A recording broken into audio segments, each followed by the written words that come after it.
আসসালামু আলাইকুম প্রিয় ষষ্ঠ শ্রেণীর শিক্ষার্থীরা, তোমাদের অর্ধবার্ষিক পরীক্ষায় ইংরেজি প্রশ্ন নিয়ে আজকের এই ভিডিওটি। তোমরা নিশ্চয়ই জানো এবছর শিক্ষা মন্ত্রণালয় থেকে প্রকাশিত নতুন নিয়মে ভিন্ন প্রশ্নপত্রে তোমাদের পরীক্ষা নেওয়া হবে।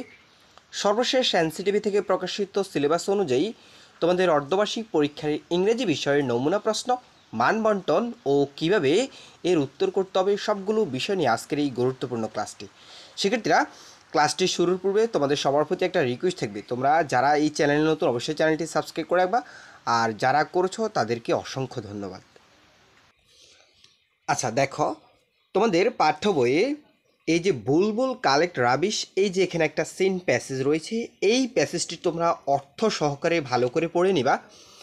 এই প্যাসেজের আলোকে তোমাকে বলা হয়েছে রিড দ্য টেক্সট, এই অনুচ্ছেদটি পড়ো and answer the question 1 and 2, এবং প্রশ্ন 1 এবং 2 এর উত্তর করো। অর্থাৎ তোমাকে এই যে বুলবুল কালেক্ট রাবিশ, এই যে প্যাসেজটি রয়েছে, আমরা এই সম্পূর্ণ প্যাসেজটি বাংলা অর্থ সহকারে পড়ব। তারপরে এই প্যাসেজ থেকে তোমার কি কি প্রশ্ন পরীক্ষাতে লিখতে বলা হবে। দেখো, প্রথমে 1 নম্বরের কোশ্চেনে কি বলা হয়েছে, এখানে বলা হয়েছে now choose the correct answer and each question from the alternatives and give the right the corresponding number of the answer in your answer script. অর্থাৎ এখানে বলা হয়েছে এখানে সঠিক উত্তরগুলো তুমি তোমার খাতায় লেখো। তো এক্ষেত্রে 1 নম্বর প্রশ্নে 7টা এমসিকিউ বা সঠিক উত্তর আসবে, তুমি প্রশ্নটা পড়বা, উত্তরটা লিখবা, ঠিক আছে। যেমন এখানে 1 নম্বরটা আমি তোমাদেরকে একটা দেখাচ্ছি যে people of Shankar food their rubbish in plastic bins, here bins mean. এখানে বিনস বলতে কি বোঝানো হয়েছে? বাস্কেট বোঝানো হয়েছে। বিনস বলতে কি বোঝানো হয়েছে? একটা বাস্কেটকে বোঝানো হয়েছে। তাহলে তোমরা পরীক্ষাতে জাস্ট 1 লিখে এই উত্তরটা লেখার চেষ্টা করবে, শুধু উত্তরটা। ঠিক এইভাবে বাকি যে প্রশ্নগুলো রয়েছে তোমরা প্র্যাকটিস করে নিবা। আচ্ছা, এরপরে দেখো 2 নম্বরের তোমাদের যেই এখানে 7টা এমসিকিউ আসবে, এখানে অনেকগুলো পড়ার সুবিধার্থে অনেকগুলো দেওয়া আছে। এরপর 2 নাম্বার দেখো, 2 নাম্বার প্রশ্নে তোমার আসবে প্রশ্ন give the answer the following question. এখানে নিচের প্রশ্নগুলোর উত্তর করো। তো এখানে 5টা প্রশ্ন থাকবে। কয়টা প্রশ্ন? 5টা প্রশ্ন থাকবে। একটাতে 2 করে 5টা প্রশ্নে তোমাকে 10 নম্বরের পরীক্ষা অংশগ্রহণ করতে হবে। 2 নম্বরের প্রশ্ন।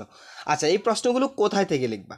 ওই যে আমরা যে প্যাসেজটা পড়েছিলাম বুলবুল সম্পর্কিত, ওই প্যাসেজ থেকে তোমাকে এই এই প্রশ্নগুলো খুঁজে বের করতে হবে। এই প্রশ্নগুলো খুঁজে বের করে তুমি সেখান থেকেই এই প্রশ্নের উত্তরগুলো লিখবা। তো এখানে 5টা প্রশ্ন থাকবে, একটাতে 2 করে 5টা প্রশ্ন হচ্ছে 10 নাম্বার। আশা করি তোমরা বুঝছো। অপশনাল কোনো প্রশ্ন থাকবে না। এরপরে দেখো, আমরা 3 এবং 4 নং প্রশ্নের অ্যান্সার করব। তবে এখানে বলা হয়েছে read the text, answer the following question. অর্থাৎ 3 এবং 4 নং প্রশ্নের উত্তর অ্যান্সার করতে হলে তোমাকে এই প্যাসেজটি ভালো করে পড়তে হবে, ঠিক আছে। এটাও তোমাদের পাঠ্য বই থেকে এই প্যাসেজটি তোমরা একটু ভালো করে পড়বা অর্থ সহকারে। আচ্ছা, আমরা এই প্যাসেজটি যখন ভালো করে অর্থ সহকারে পড়ব, এই প্যাসেজ থেকে 3 নাম্বার প্রশ্নে তোমাকে কি করতে বলা হবে। দেখো একটু, এখানে বলা হয়েছে fill the gaps based on the information from the box or from the text। এই যে যেই শূন্যস্থানটি তুমি একটু আগে যেই প্যাসেজটি তুমি পড়েছিলে, এখানে যে প্যাসেজটি আমরা পড়েছিলাম, এই প্যাসেজটি ভালো করে পড়বা। এই প্যাসেজ থেকে খুঁজে খুঁজে আমরা এখন এই শূন্যস্থানটা পূরণ করব, ঠিক আছে। তো সেক্ষেত্রে দেখা যায় অনেক ক্ষেত্রে শূন্যস্থানের শব্দগুলো ওই প্যাসেজের মধ্যে পাওয়া যায়। যেগুলো পাবা তুমি সেখান থেকে সেগুলো লিখবা, আর যেগুলো পাবে না সেগুলো অর্থের সাথে মিল রেখে তুমি শূন্যস্থানটা পূরণ করবা। আচ্ছা, 4 নম্বর প্রশ্ন হচ্ছে রাইট দ্য সিনোনিম, সমার্থক শব্দ লেখো, অ্যান্ড দ্য অ্যান্টোনিমস, এবং বিপরীত শব্দ লেখো অফ দিস ওয়ার্ড। এই যে শব্দগুলো রয়েছে কতিপয়, এই শব্দগুলোর সমার্থক শব্দ এবং বিপরীত শব্দ লিখতে বলা হবে। তো এখানে 5টা দেওয়া থাকবে, একটাতে 1 করে, 5টাতে 5 নাম্বার, ঠিক আছে। এখন যেমন এখানে সামটাইমস, মাঝে মাঝে, এটার বিপরীত শব্দ, মাঝে মাঝে অ্যান্টোনিমস, এটার বিপরীত শব্দ কি? অ্যান্টোনিম শব্দের অর্থ হচ্ছে বিপরীত শব্দ। তোমাকে এটার বিপরীত শব্দ বলা হয়েছে। সামটাইমের বিপরীত শব্দ লিখবা, মাঝে মাঝে বিপরীত সবসময়, তাহলে অলওয়েজ, ঠিক আছে। তাহলে তুমি কি লিখবে? বিপরীত শব্দ লিখতে পারো অলওয়েজ, ঠিক আছে। সেম একইভাবে ওপেন অর্থ খোলা, তাহলে তুমি এটার বিপরীত অ্যান্টোনিমস অর্থ হচ্ছে তার বিপরীত শব্দ, যেমন কি হতে পারে, বিপরীত শব্দ হতে পারে খোলা বন্ধ করা, তাহলে তুমি লিখবা ক্লোজ, ঠিক আছে। আবার এখানে সিনোনিম সমার্থক শব্দ, এরপরে ফেভারিট অর্থ প্রিয়, ঠিক আছে। তো প্রিয় এর পছন্দ, অর্থাৎ এখানে দেখো ফেভারিট অর্থ হচ্ছে প্রিয়, আর এটা সিনোনিম অর্থ সমার্থক শব্দ, অর্থাৎ একই শব্দ বলছে। তো তুমি লিখতে পারো প্রিয়, এটার একই শব্দ কি, একই শব্দ হচ্ছে লাইক, পছন্দ করো, অর্থাৎ তুমি যে জিনিসটা পছন্দ করো সেটাই তো কি তোমার প্রিয়। সো ফেভারিটের সিনোনিম শব্দ হচ্ছে লাইক। এভাবে করে তুমি এগুলোর অ্যান্সার করবা, বুঝছো তো? আচ্ছা, এরপরে আমাদেরকে এখানে দেখো আবার আমরা একটা প্যাসেজ পড়ব। এই প্যাসেজটা দেখো, এখানে বলা হয়েছে read the text and answer the following question 5, 6, 7, অর্থাৎ 4, 5, 5, 6, 7 এই কোশ্চেনের অ্যান্সার করবো আমরা কিসের আলোকে? এই যে এখানে যে প্যাসেজটি রয়েছে, যেমন ডক্টর মোহাম্মদ ইউনুস রিউনাইটেড বাংলাদেশ, এখানে মূলত আনসিন প্যাসেজ, এটা মূলত তোমাদের পাঠ্য বইয়ের বাহির থেকে আসে, সাধারণত গামার বই থেকে আসে। তো এই প্যাসেজটি আমরা পড়ব, ভালো করে পড়ব।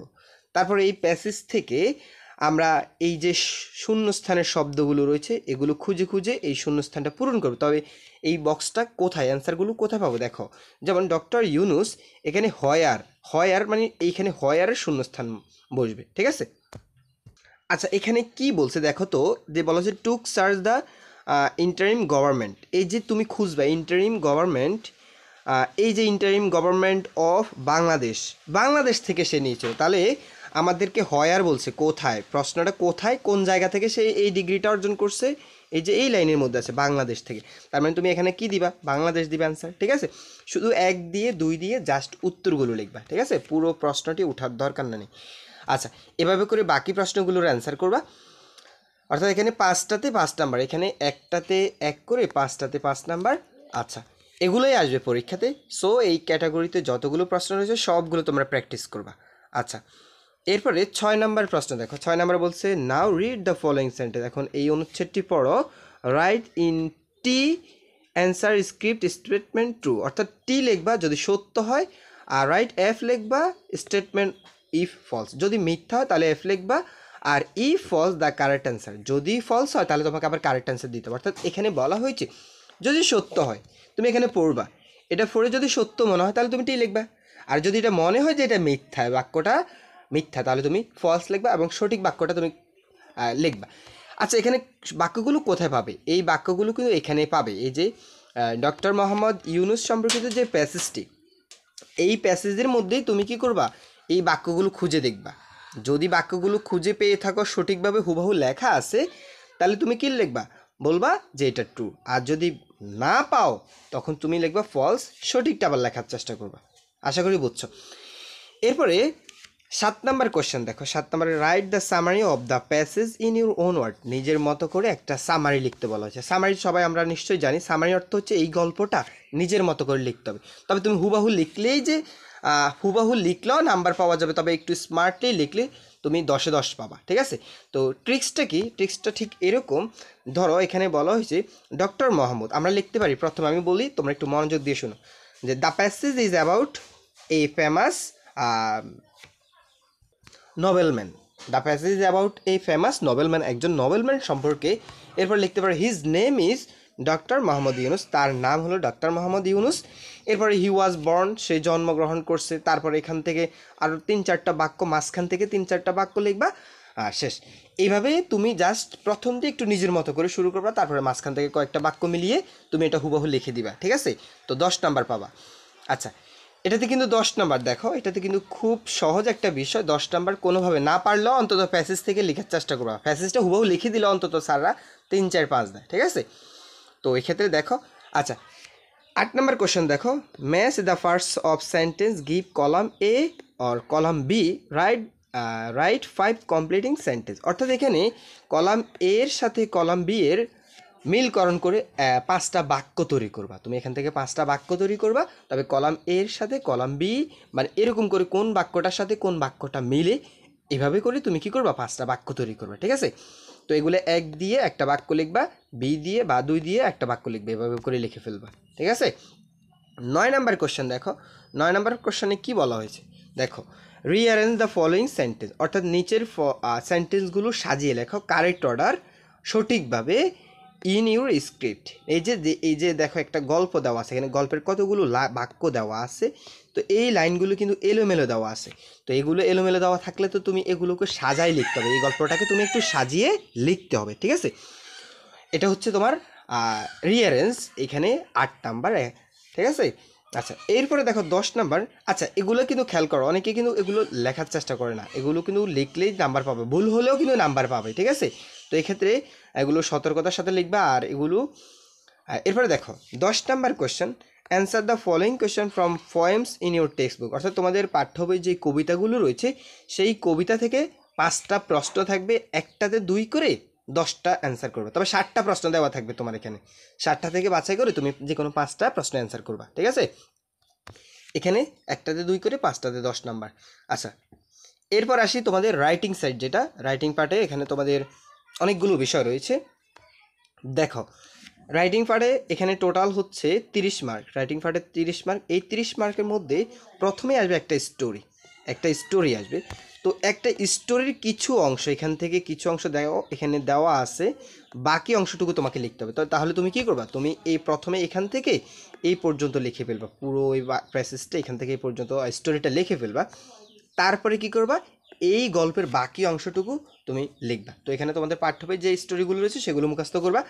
আচ্ছা এটাতে কিন্তু 10 নাম্বার। এরপরে আসবে তোমাদের প্যারাগ্রাফ, এ উইন্টার মর্নিং, এরকম করে অনেকগুলো প্যারাগ্রাফ রয়েছে তোমাদের বইয়ে। সো প্যারাগ্রাফ পড়বা, প্যারাগ্রাফের জন্য 10 নাম্বার, ঠিক আছে। আচ্ছা এখানে অনেকগুলো প্রশ্ন দেওয়া আছে, তুমি প্রশ্নগুলো আসলে কোনো ম্যাটার করে না, প্রশ্নের উত্তরগুলো প্যারাগ্রাফে থাকতে হয়। সো এগুলো তোমরা এখন বুঝবে না, আস্তে আস্তে বড় ক্লাসে উঠলে তখন তুমি বুঝতে পারবা।